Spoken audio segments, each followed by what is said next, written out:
All right, let's jump right in. The economy, it can feel like this massive, complicated thing, right? But what if I told you it all works like a pretty simple machine? That's what we're going to do today. We're going to break down Ray Dalio's incredible framework for understanding exactly how that machine works. And Dalio isn't just trying to be clever here. He's setting the stakes incredibly high. He's basically saying that not getting this isn't just an academic problem, it causes real, actual suffering for millions of people. And honestly, he should know. He says this very template is what helped him see huge financial crises coming, like the big one back in 2008. So, how does this machine really work? Well, Dalio says it's pushed and pulled by just three main forces. Think of it like layering three drawings on top of each other. The base layer, the foundation, is this slow, steady line of productivity growth. Then, on top of that, you've got the short-term debt cycle. The booms and recessions we all feel every 5 to 8 years. And then there's the big one, the long-term debt cycle, a massive wave that builds for decades, and when it breaks, catches almost everyone by surprise. We're going to stack them all up to see the full picture. But before we do that, we have to zoom all the way in. Way in, to the smallest, most basic part of the whole system, a single transaction. Every single time you buy a coffee or pay a bill, you're creating one. The entire economy is just the sum total of all the transactions in it. So if you can understand this one simple exchange, you can understand the whole shebang. Okay, so what makes all these transactions happen? It's really simple. Total spending.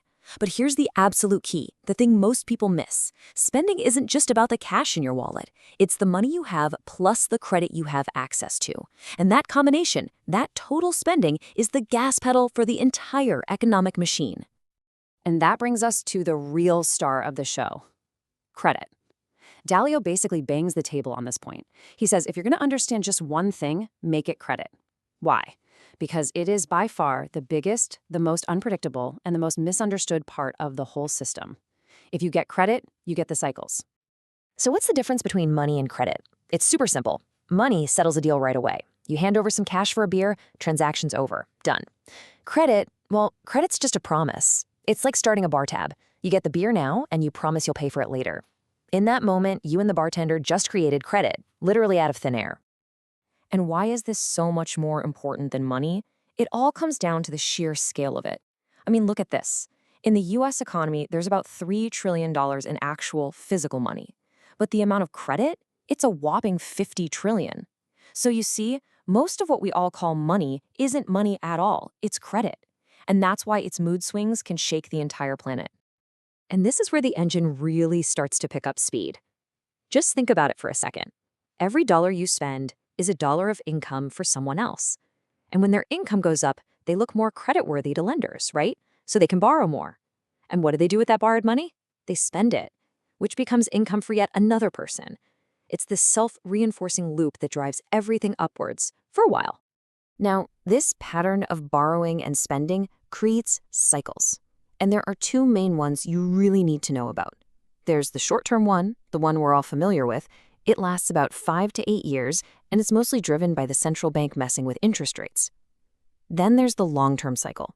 This one is the big kahuna. It lasts 75 to 100 years, and it's driven by something much slower. Debt just piling up, decade after decade, faster than income. So let's quickly walk through that short-term cycle we all know so well. First, you get an expansion. Credit is easy, people are spending, incomes are rising, everyone feels good. But all that spending pushes prices up. That's inflation. The central bank sees that, gets worried, and decides to hit the brakes by raising interest rates. All of a sudden, borrowing is expensive, spending slows way down, and boom, you've got a recession.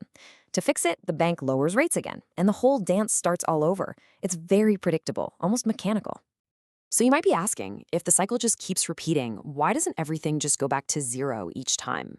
Well, one simple reason: human nature.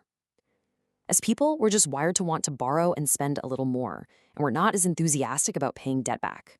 So every time that cycle completes, the total pile of debt in the system is just a little bit higher than before. And over decades, that slow, steady creep builds a mountain of debt. And eventually, after decades and decades of this, you hit the peak of the long-term cycle. This is the moment of truth. This is when debt payments start growing faster than people's incomes. People have no choice but to cut their spending. And since your spending is my income, incomes start to fall across the board, and that whole self-reinforcing cycle violently slams into reverse. That's what happened in 1929, and it's what happened again in 2008. This painful reversal has a name. It's called a deleveraging. It's a period where the debt load is just too big, and it simply has to come down. And here's the really scary part.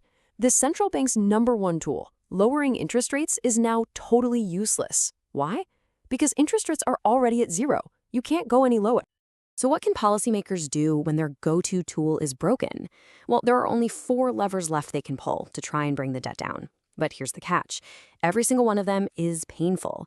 You can cut spending, but that's a drag on the economy. You can let debts default, but that destroys people's wealth. You can tax the rich more, but that can lead to social tension. Or you can just print money, but that risks creating massive inflation. It's a heck of a tightrope to walk. Let's just take a quick look at the most intuitive solution: cut spending, right? It's called austerity. It makes sense on the surface. People, companies, and governments all just tighten their belts to pay back what they owe.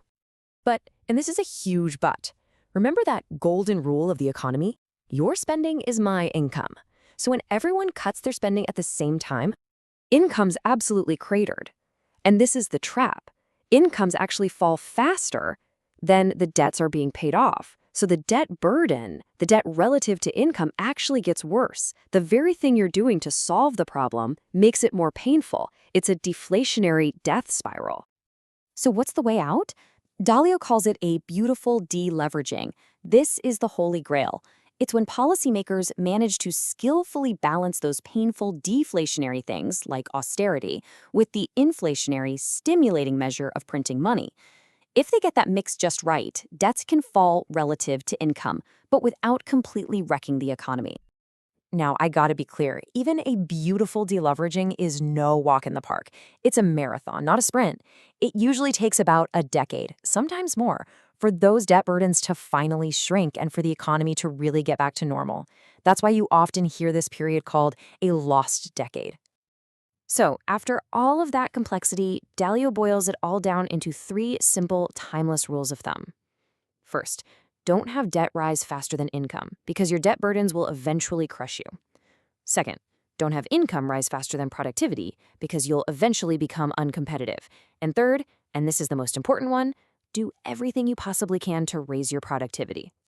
Because that's the real takeaway here. All those debt cycles, they create all the drama, the exciting booms and the painful busts. But over the long, long run, the only thing that really matters for our living standards is productivity growth. Things like innovation, knowledge, and good old-fashioned hard work. And so here it is, the complete template. You've got that straight line of productivity, always climbing slowly upwards. You layer on top of that the familiar squiggle of the short-term debt cycle.